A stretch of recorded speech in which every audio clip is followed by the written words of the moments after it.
जय श्री राम आदरणीय मित्रों। मैं लक्ष्मीपुत्र डॉक्टर कुमार गणेश जयपुर बीकानेर से प्रणाम। आज किस्से कुमार से मैं एक ऐसी बात लेकर आया हूँ जो आज भी याद करता हूँ तो आह्लाद की तरंगों में पूरा शरीर नहाने लगता है, भर उठता है, नहाने लगता है आनंद की फुहारों में।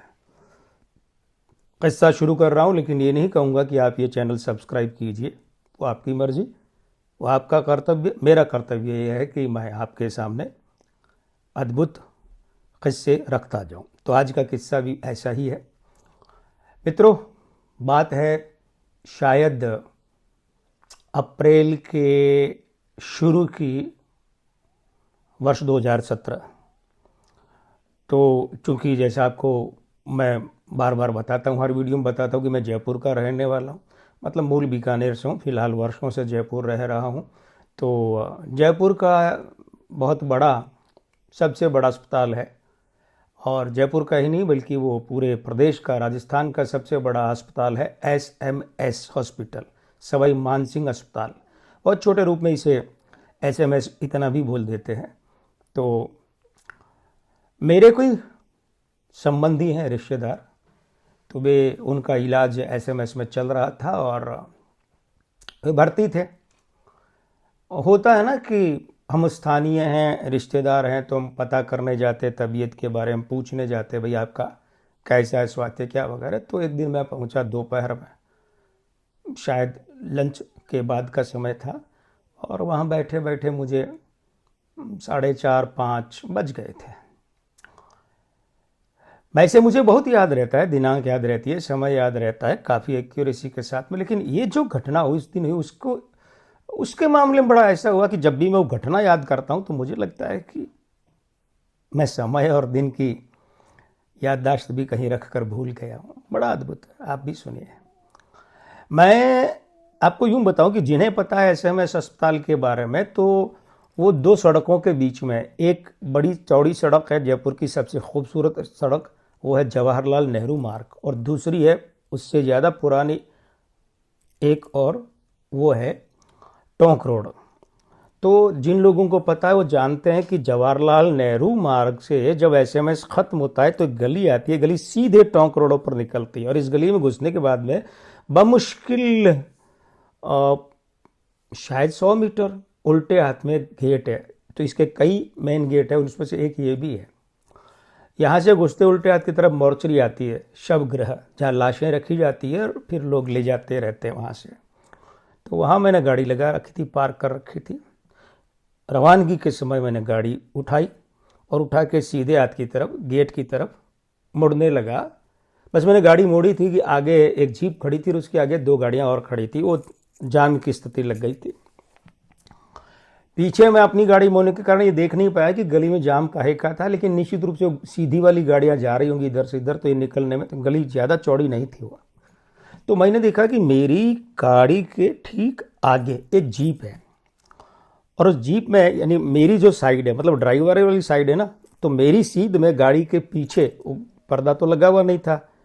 तो होता है ना, एक यूं सीट लगी होती है, एक यूं सीट लगी होती है, आमने सामने मुंह करके लोग बैठे होते हैं। तो मेरी जो ड्राइविंग साइड है, ये जो सीट है जीप के पीछे वाली, इसमें बिल्कुल अंत में, जीप के सीट के अंत में, इधर बाहर की तरफ, शरीर में हट्टे कट्टे, गोल मटोल से, बिल्कुल दाढ़ी मूछ मुंडाया हुआ, सिर भी मुंडाया हुआ, तो एक महाराज बैठे थे। महाराज मैंने इसलिए कहा है कि उनके कपड़े गेरुए थे, भगवा वस्त्रों में, और वो बैठे थे तो बिल्कुल ऐसे सीधे होकर बैठे थे, और इस हाथ में उनके एक दंड था, लकड़ी का डंडा होता है ना, जो शंकराचार्य जी के पास होता है, तो वैसा था। और वो एकटक इधर, यानी इधर मेरी गाड़ी खड़ी थी ना, इधर ही देखे जा रहे हैं, और निश्चित रूप से मैं कह सकता हूँ कि मुझे ही देखे जा रहे हैं, क्योंकि थोड़ी देर में तो वहम हो सकता है, भांपने में गलती हो सकती है कि किधर देख रहे हैं, लेकिन भाई इतनी देर तक कोई मुझे देखे, ये गलती तो मैं कर ही नहीं सकता, क्योंकि किसी और को देख रहे मुझे भ्रम हो रहा है। तो वहाँ कुछ मिनट फंसने की गाड़ी की स्थिति थी। तो मैंने देखा कि वो मेरी तरफ लगातार देख रहे, उसके बाद में मुस्कुराए, थोड़ा मुस्कुराए। फिर थोड़ा और मुस्कुराए, फिर थोड़ा और मुस्कुराए, फिर हंसे, और हंसने के बाद थोड़ा खुलकर और खिलकर हंसे।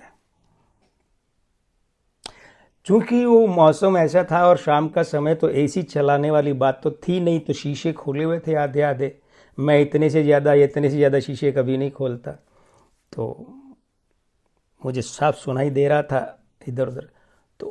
तो मैंने क्या किया, जैसे वो मेरी तरफ देखकर खुलकर हंसे, खिलकर हंसे, तो मैंने भी, गाड़ी तो खड़ी थी, स्टीयरिंग छोड़कर ये वाला प्रणाम, जो नमन वाला प्रणाम होता है, वो किया। तो उन्होंने, अब आप ध्यान से देखिएगा, मैं इधर हूँ, इधर मेरी गाड़ी यूँ आ रही है, ये गाड़ियाँ जा रही है, वो इधर मुंह करके बैठ, तो मेरे प्रणाम के बाद वह यूँ उन्होंने जोर से बोले जय श्री राम, बिल्कुल इसी अंदाज में, ऐसे आशीर्वाद देते बोले जय श्री, हाथ उनका यहीं था।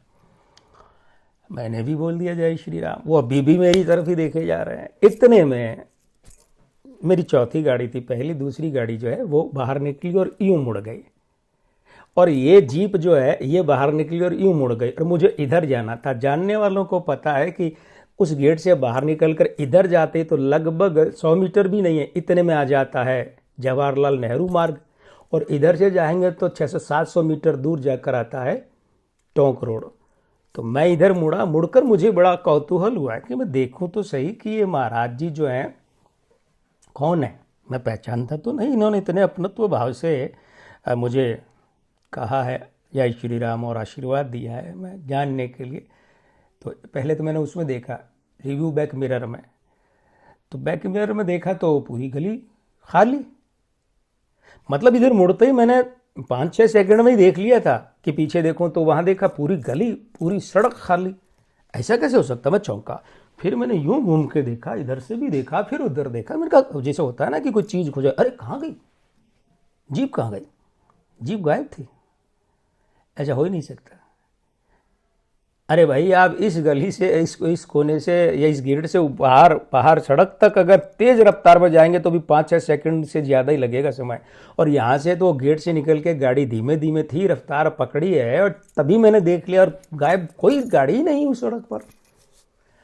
अब मैं झुंझुना गया, बिल्कुल झुंझुना गया। मैंने सोचा क्या बात है, मेरे मन में तत्काल आया कि कहीं ऐसा तो नहीं कि मेरे इष्ट बाबा बजरंगी घोटे वाले ने, हनुमान जी ने दर्शन दिए हैं, वरना गाड़ी ऐसे कैसे गायब हो सकती है।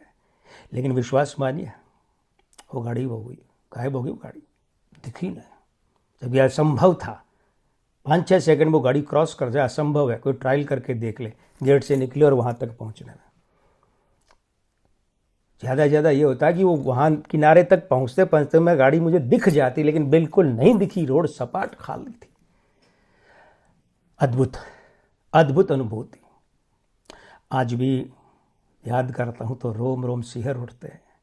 मैं प्रणाम करता हूँ बाबा बजरंगी को, घोटे वाले बजरंगबली हनुमान जी को, कि बाबा दर्शन तो दिए पर आँखों को तृप्त नहीं होने दिया। तो मित्रों, आपकी तृप्ति के लिए मैं अगले एपिसोड में अगला वीडियो लाऊंगा, अगला किस्सा लाऊंगा। आज बस इतना ही, यही कहूँगा कि विदा, लेकिन कभी अलविदा ना कहना। नमस्ते दोस्तों।